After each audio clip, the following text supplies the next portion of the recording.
Start பண்ணிக்கோங்க. எல்லாருக்கும் வணக்கம்மா. நான் இந்த பூமியில நிறைய ஆற்றலோட பிரதேசங்கள் நிறைய இருக்கு. அதை பத்தி கொஞ்சம் நான் எனக்கு தெரிஞ்ச அளவுக்கு ஒரு சில இடங்களை நம்ம பார்ப்போம். இந்த பூமியில தெய்வீக ஆற்றல் நிறைய இருந்தாலும் நாம அந்த இடங்களுக்கு போகும்போது நமக்கு அந்த இடத்துல போன உடனே ஒரு அமைதியோ ஒரு சாந்தமோ ஒரு சக்தியோ கிடைக்குது. அந்த மாதிரி இடங்கள்ல நம்ம எதனால அந்த மாதிரி இருக்குன்னு பார்க்கும்போது பூமியில் உள்ள எல்லா உயிரினங்களை போலதான் இந்த பூமி தாயும் ஒரு உயிருள்ள தெய்வமா. அதனாலதான் நாம அந்த இடத்துக்கு போகும்போது அந்த சக்தியை நம்மளால உணர முடியும். அந்த உணர்வுக்கு காரணம் கூட அங்க நீர், பூமி, ஆகாயம், காற்று, நெருப்பு இவை எல்லாம் சேர்ந்த பஞ்சபூதங்களாக இந்த பூமியில அதனுடைய சுவாசத்தின் மூலமா ஆற்றலை பரப்புது, அந்த சக்தியை பரப்புது. அந்த சக்தி சேர்ந்த அந்த இடத்துக்கு தான் சக்தி புள்ளிகள்னு சொல்லுவாங்க, ஆற்றல் நிறைந்த இடங்கள் சொல்லுவாங்க. அந்த மாதிரி ஆற்றல் நிறைந்த இடங்கள்ல புண்ணிய தலங்களும் சொல்லுவாங்க, புண்ணிய கஷேத்திரமும் கூட சொல்றாங்க. இதெல்லாம் பார்த்து நம்ம முன்னோர்கள் என்ன பண்ணிருக்காங்கன்னா இந்த மாதிரி இடங்களை தேர்ந்தெடுத்துதான் அங்க கோயில்களையும் மடங்களையும் கட்டியிருக்கு. அந்த கட்டி அதுக்கு கடைசியா புகழ்பெற்ற நம்ம சமய வழிபாட்டு தலங்களாகவும் இருந்துகிட்டு இருக்கு. அது மட்டும் இல்ல, நமது உடல்ல கூட 12 அடுக்கு சூட்சும உடல்கள் இருக்கிறதாவும் சொல்லுவோம். அதே மாதிரி பூமியின் அடுக்குல கூட 12 அடுக்குகள் உள்ளதாக சொல்லப்படுது. அதனால பூமியில் உள்ள சக்கரங்கள் நிறைய இருக்கு. அந்த சக்கரங்கள்ல எது நமக்கு அருகாமையில் இருக்குதோ அதனுடைய ஆற்றலை நம்ம பெற்று அதனுடைய அனுபவங்களையும் பெற்றுக்கிட்டு அதன் வழியில நாமளும் உன்னதமா முன்னேறலாம். அது என்னென்ன இடங்களை பார்க்கணும். முதல்ல மூலாதார சக்கரம். இந்த சக்கரம் வட அமெரிக்காவில உள்ள சாஸ்தா மலை அந்த இடத்துல இந்த மூலாதார சக்கரத்தின் ஆற்றல் நிறைய இருக்கு. அது பாயுது. அது ஒரு தெய்வீக இடமாக கூட சொல்றாங்க. அதனால அந்த இடத்துல லெமூரின்ற நாகரிகத்தின் நினைவும் அந்த கலாச்சாரத்தின் ஒருங்கிணைந்த பகுதியாகவும் ஆன்மீக ரீதியா அந்த இடத்துல நிறைய பேர் தொடர்ந்து தியானத்துல இருந்து பயிற்சி எடுத்து போறதா அந்த மக்களும் நம்புறாங்க. ரெண்டாவது சுவாதிஷ்டான, இது தென் அமெரிக்காவில இருக்கிற டிட்டிகா ஏரின்னு ஒண்ணு இருக்கு. அந்த ஏரிக்கு அருகில இதனுடைய சுவாதிஷ்டான சக்கரத்தோடைய சக்தி பாயுது. அந்த இடத்துல கருவுறுதல், பாலியல் துன்பம், உணர்ச்சி போன்ற பிரச்சனைக்கு குணமாகுதுன்னு சொல்லி இங்க உள்ள மக்களுடைய நம்பிக்கை. அதே மாதிரி மணிப்பூரக சக்கரம் ஆஸ்திரேலியாவுல உள்ளது. கடஜுட்டா அப்படின்னு ஒரு பிரதேசங்கள், அந்த பிரதேசங்கள்ல இந்த மணிப்பூர சக்கரத்தினுடைய ஆற்றல் நிறைய இருக்கு. அது இல்லாம இங்க இந்த பூமியின் மேல சுறுசுறுப்பான ஆற்றலையும் அதில் உள்ள அனைத்து உயிரினங்கள் வாழ்வதற்காக அதை வளர்ப்பதற்காகவும் அந்த சக்தி ரொம்பவே பயன்படுது. இந்த பகுதியே அங்குள்ள மக்கள் புனித இடமாவே வணங்குறாங்க. அங்குள்ள பாறைகள் எப்படி இருக்குன்னா, அந்த பாறைகளை தொட்டு அந்த ஆன்மீகத்தின் மூலமாக முன்னோர்களுடைய ஆன்மா கிட்ட இருந்து ஆசீர்வாதங்களை பெற்றுக்கொள்றோம். அது மட்டும் இல்லாம சூரிய உதயத்துல இருந்து சூரிய அஸ்தமனம் ஆகிற வரைக்கும் அந்த பாறைகளுடைய வடிவங்கள் பல வண்ணங்கள் தென்படுவதாகவும் அதனுடைய ஒளி சக்தி மிகுந்ததாகவும் அங்க காணப்படுது. இது பார்க்கறதுக்கு ரொம்ப அதிசயமாகவும் ஆச்சரியமாகவும் இருக்கும். அடுத்தது அநாகத சக்கரம். இது எங்க இருக்குன்னா இங்கிலாந்துல கிளாஸ்டன் வரி மற்றும் சாம்சன் வரி என்ற பகுதியில மத்திய கால யுகத்துல இருந்து இதனுடைய சக்திய அங்க நிறைய பரவி அதுல அந்த நகரங்களில் இருக்க மக்களுக்கு உயிரினங்கள் ஒவ்வொரு உயிரும் மற்றொரு உயிரினத்தின் மீது அன்பையும் கருணையையும் செலுத்தி அந்த பூமியின் ஒளியை வந்துட்டு உயர்த்த இது ரொம்பவும் பயனுள்ளதாக இருக்கும். இந்த பிரதேசத்தை இங்கிலாந்தினுடைய இதயம் மட்டும் அது மட்டும் இல்லை, இந்த உலகத்தின் இதயம் என்று கூட இந்த மணிப்பூரல் சக்கரத்தை சொல்றோம். அடுத்தது விஷுத்த சக்கரம். விஷுத்த சக்கரம் எகிப்துல இருக்கு. எகிப்துல உள்ள கீசா பிரமிட்.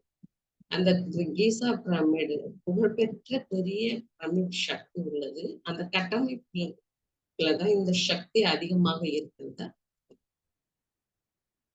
இத புவியியல் ரீதியா பார்க்கும்போது பூமியின் மையத்துல இதுதான் மட்டும்தான் அங்க இருக்கு. இது பண்டைய அட்லாண்டியன் நாகரிகத்தினுடைய அறிவு களஞ்சியமாகவும் விளங்குது. இது அது மட்டும் இல்லாம இந்த கட்டமைப்புல பண்டைய நாகரிகத்தோட நவீன வளர்ச்சியில அந்த அந்த பகுதியை ரொம்ப ஆற்றல் உள்ளதாகவும் பரிணாம வளர்ச்சியில அந்த பகுதி நம்ம பார்க்க முடியுது. அது மட்டும் இல்ல, அந்த நவீன நாகரிகத்தின் மைய புள்ளியா கூட இந்த பிரமிட் சக்தி இங்க தியானம் செய்யும் போது நாம அதோட அந்த ஆன்மாவோடு ஒருங்கிணைந்து செல்வது மட்டும் இல்லாம அதை உணர்ந்து அந்த பூமியின் மேல நம்மளுடைய வளர்ச்சி, நம்மளுடைய பங்கு எவ்வளவு இருக்குன்றதையும் நம்மளால அங்க உணர முடியும்.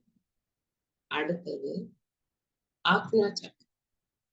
இந்த சக்கரம் எப்படி இருக்குன்னா எங்க இருக்குன்னா ஸ்காட்லாந்து மற்றும் இங்கிலாந்து அங்க இருக்கிற ஸ்டோன் ஹெட்ன்ற ஒரு பகுதிகள், அது வந்து தெய்வீகமான இடங்கள், அது ஒரு புனித இடங்கள். அங்க இருக்கிற இந்த புனித இடங்கள்ல தெய்வீக கண்ணின் சக்தியை இந்த ஆக்ஞா சக்கரத்தின் சக்தியானது ரெட்டிப்பாக்கும். அது மட்டும் இல்லாம இந்த இடத்துல உயர்தளங்கள்ல இருந்து அந்த தெய்வீக கண்ணின் ஆற்றல இந்த ஆக்ஞா சக்கரத்தின் வழியா இந்த பூமியின் மூலமா பூமிக்குள்ள செல்வதற்கு நுழைவதற்கும் இது ஒரு நுழைவாயிலா செயல்படும். அதோடு இல்லாம இது வந்துட்டு அடுத்தது வந்துட்டு சகசிரார. இது வந்து உயர்ந்த சக்கரம். இது வந்துட்டு இமயமலையில உள்ள கைலாய மலையில இந்த சக்கரத்தின் இந்த சகசிரார சக்கரத்தின் இது வந்து தலையாய சக்கரமா விளங்குது. இங்க வந்து காலங்காலமா முனிவர்கள், யோகிகள், தேவர்கள் போன்றவர்களுடைய பிறப்பிடமாக கூட விளங்குது. இது ஒரு அதிசயமான இடமாகவும் இருக்கு. இங்குள்ள மக்கள் வந்துட்டு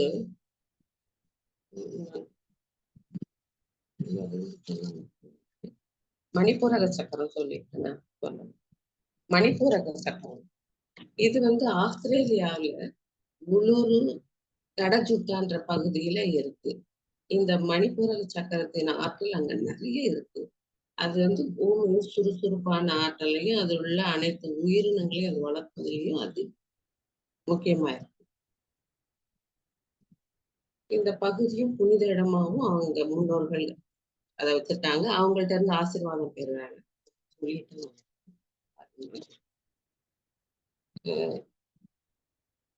அடுத்தது அந்த ஆத்மீக சக்கரத்துல இந்த பூமியின் மேல் தளத்திலிருந்து அந்த ஆற்றுல இந்த விஷுத்த சக்கரத்தின் மூலமா இந்த பூமிக்குள்ள நுழைவதற்கு அது நுழைவாயிலாக செயல்படுகிறது. இது கடைசியில சகசிரார சக்கரம் இமயமலையில் உள்ள கைலாய மலையில இது இருக்கு. இத வந்துட்டு புண்ணிய ஸ்தலமாவும் சொல்றாங்க. இங்க போய் நம்ம பார்க்கும்போது நம்ம அதை பார்க்கணும்னு நினைச்சு போகும்போது ஒரு நாள்ல 2 நாள்ல எல்லாம் போயிட்டு வர முடியாது. அங்க 2-3 நாள் அங்க தங்கி இருந்து அந்த இயற்கையோட நாமளும் உட்காந்து அதை நம்ம அனுபவிக்கும் போது அதனுடைய சக்தியையும் ஆற்றலையும் நாம பெற முடியும். அது மட்டும் இல்லாம இங்க தெய்வீக அடையாளங்களா சிறந்த செய்திகளையும் ஆன்மீக வழிகாட்டிகளும் இங்க அறிந்து கொள்ள முடியும். இந்த புனித ஸ்தலங்களை உட்கார்ந்து நம்ம தியானம் செய்யணும்ன்ற அந்த அவசியம் இல்லை. ஆனா அங்க போயிட்டு நாம சும்மா உட்கார்ந்து இருந்தாலே அந்த தெய்வீக தன்மை நமக்குள்ளவே நகர்ந்து அந்த இயற்கை மூலமாக நாம என்ன பண்றோம், ஏது செயல், என்ன அதனுடைய பங்கு என்ன அப்படின்றது அந்த இயற்கையை நமக்கு உணர்த்தக்கூடிய சக்தி அந்த இடத்துல நிறையவே இருக்கு. இது வந்து இந்த 7 சக்கரத்தினுடைய தன்மை. அது மட்டும் இல்ல, இந்த 7 சக்கரத்துக்கு தகுந்தாற் போல மக்களும் இருக்கிறாங்க. ஒவ்வொரு சக்கரத்திலையும் மக்களுடைய ஆற்றல் ஒவ்வொரு மாதிரி இருக்குது. அதாவது முதல்ல 2 சக்கரத்துல மூலாதாரத்துக்கும் சுவாதிஷ்டானத்திலையும் அவங்களுக்குரியதை அவங்களே தேடிட்டு அவங்க அதை மட்டும் போதும், நான் நல்லா இருக்கணும், என் குடும்பம் நல்லா அப்படிதான் நினைப்பாங்க. அடுத்த 2 சக்கரங்கள்ல கொஞ்சம் முன்னேறி மற்றவர்களுக்கும் சமுதாய விதத்துல ஒரு ஆடல் பாடல், அந்த ஃப்ளூட்டு, பரதநாட்டியம், இசைக்கல் அந்த மாதிரி தெரிஞ்சுட்டு மற்றவங்களுக்கு உபயோகிக்கிறது செய்யறாங்க. அதுக்கு பிறகு அந்த ஆக்ஞா சக்கரம் யுத்த சக்கரங்கள்ல வரும்போது ஒரு படி மேல அந்த மக்கள் என்ன பண்ணுவாங்கன்னா, தனக்குன்னு யூஸ் பண்ணாம மௌனமா இருந்துட்டு செயல்ல அவங்களுக்கு மற்றவங்களுக்கு உதவி. அதோடு மட்டும் தனக்குன்னே எதுவுமே வச்சுக்காம எதையுமே கேட்காம மற்றவர்களுக்கு அவங்க நன்மை அடையணுன்றதுக்காக அவங்களுக்காக உதவி செய்யும். கடைசியா உள்ள அந்த சகசிரார நிலை வந்துட்டு நம்ம பத்ரிஜி போன்றவர்கள் பெரிய ஆன்மாக்கள், ஆன்மீகவாதிகள் அவங்களுக்கெல்லாம் தான் அதை உதாரணமா சொல்லுவேன். ஏன்னா அவங்க எதையுமே தனக்காக எதையும் பண்ணாம உலக நன்மைக்காகவும் மக்கள் நன்மைக்காகவும் எல்லாருக்காகவும் பாடுபடக்கூடிய அந்த நிலை அந்த சகஸ்ரார நிலையில சக்கரத்தின் மூலமா வரக்கூடிய. இது மட்டும் இல்லை, இந்த மாதிரியான புனித இடங்களை எல்லாம் ரொம்ப நாம அறிஞ்சு அந்த மாதிரி இடங்களுக்கு நாமளும் பயணம் செய்யலாம். இந்த மாதிரி உன்னதமான நிலைக்கு கூட நாம முன்னேற முடியும். அது மட்டும் இல்ல, மற்றவர்களுக்கும் நாம உதவணும், உலக நன்மைக்காக செயல்படணும் அப்படின்லாம் நம்ம நினைக்கும் போது இன்னும் தியானத்துல நிறைய நேரம் நம்ம உட்கார்ந்து தியானம் செய்து மற்றவர்களுக்காக மற்றவர்களால் நம்மளால எவ்வளவு முடியும், இந்த பூமிக்காக நம்ம எவ்வளவு நன்மை செய்யணும் அப்படின்றதெல்லாம் நம்மளால புரிஞ்சுக்கணும். நாமளும் இந்த உன்னத நிலைக்கு முன்னேறணும் அப்படின்னு சொல்லி இந்த வாய்ப்பு கொடுத்த புத்தர்ஸ், குளோபல் புத்தர்ஸ்க்கும் பின்னாடி இருக்கிற அத்தனை மாஸ்டர்ஸ் ரொம்ப சீக்கிரமா முடிச்சுட்டேன்னா